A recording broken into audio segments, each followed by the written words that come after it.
യുക്തിവാദവും ഈശ്വര നിരീശ്വരവാദങ്ങളും. രണ്ടാം ഭാഗം. വേദാന്തവും നിരീശ്വരവാദവും തമ്മിൽ മനസ്സിൻ്റെ അസ്തിത്വം സംബന്ധിച്ചാണ് വിയോജിപ്പ് തുടങ്ങുന്നത്.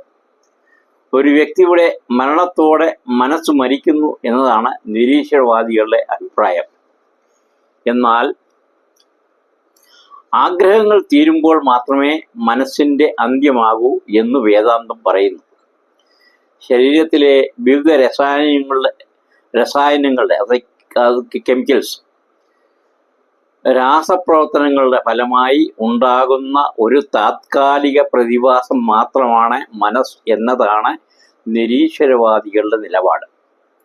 ഇവിടെ ഒരു യുക്തിഭംഗം അവർ കാണുന്നേയില്ല.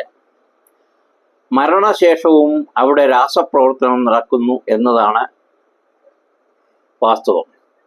ഇതുവരെ വിവിധ ഘടകങ്ങളെ യോജിപ്പിച്ച് നിർത്തിയിരുന്ന ഘടകം നഷ്ടപ്പെട്ടു പോകുന്നു എന്നതാണ് വാസ്തവം. പിന്നീട് നടക്കുന്നത് വികരണം മാത്രമാണ്.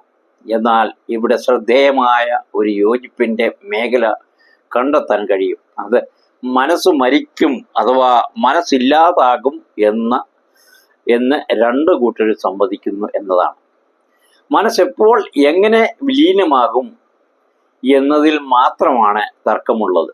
വിലീനമാകും എന്ന് പറഞ്ഞതിന് കാരണം ആധുനിക ശാസ്ത്ര ദൃഷ്ടിയിലും വേദാന്ത ദൃഷ്ടിയിലും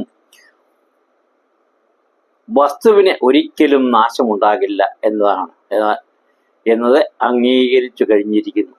ഒന്ന് മറ്റൊന്നായി മാറുകയോ ഒന്ന് മറ്റൊന്നിൽ ലയിച്ചു ചേരുകയോ ചെയ്യുകയാണ് സംഭവിക്കുന്നത്. ഇവിടെ നിന്നാണ് രണ്ട് വിചാരധാരകളും വഴിപിരിയുന്നത്. മനസ്സ് മൂലവസ്തുവിൽ ചെന്നു ലയിക്കുന്നതിനെയാണ് വേദാന്തികൾ മോക്ഷം എന്ന് പറയുന്നത്. മൂലവസ്തു ഏതാണ് എന്ന കാര്യത്തിൽ നിരീശ്വരവാദികൾക്ക് നല്ല നിശ്ചയമില്ല. കാരണം അവർ ശാസ്ത്രത്തിൻ്റെ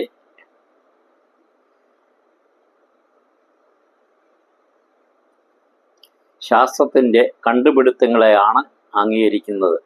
ശാസ്ത്രം ഇതുവരെ മൂലവസ്തു എന്താണെന്ന് കണ്ടെത്തിയിട്ടില്ല. ഇപ്പോൾ ചില അനുമാനങ്ങളിൽ എത്തിയിട്ടുണ്ട് എന്ന് മാത്രം.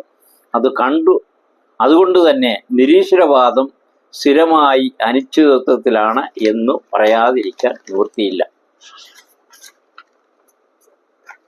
എന്നാൽ വേദാന്ത തത്വങ്ങൾക്ക് കുറഞ്ഞത് 5000 മുതൽ 10000 വർഷം വരെ പഴക്കമുണ്ട് എന്നു വിവിധ ചിന്തകരും തത്വജ്ഞാനികളും കരുതുന്നു. വേദാന്തത്തിന് ഇന്നേ വരെ ഒരു തിരുത്ത് എഴുതുവാൻ ആർക്കും കഴിഞ്ഞിട്ടുമില്ല.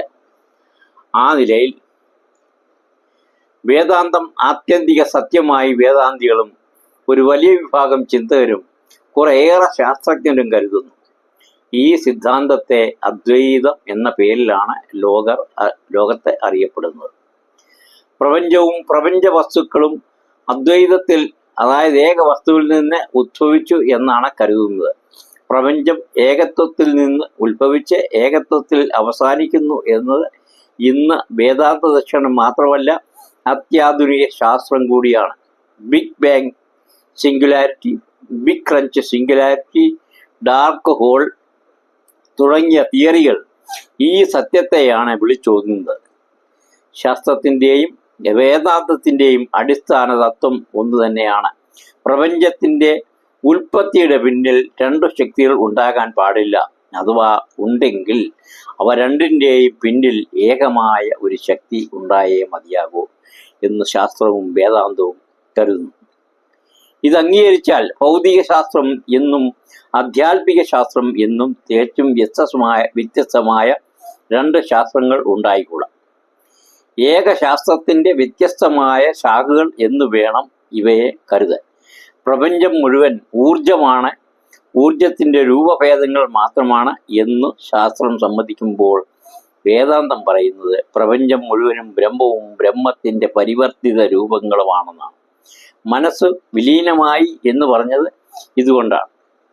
മരിക്കുമ്പോൾ മനസ്സും മരിക്കുന്നു എന്നതിനാൽ ആഹാരം, വസ്ത്രം, പാർപ്പിടം ഇത്രമാത്രമേ മനുഷ്യന് ആവശ്യമുള്ളൂ എന്ന് ആവശ്യമുള്ളൂ എന്ന് നിരീശ്വരവാദികൾ കരുതുന്നു. പൗരാണിക ഭാരതത്തിൽ ഈ സിദ്ധാന്തത്തിന്റെ വക്താവ് ചാർവാക മഹർഷിയായിരുന്നു. ഇവിടെ ഇത് സമാപിക്കുന്നു.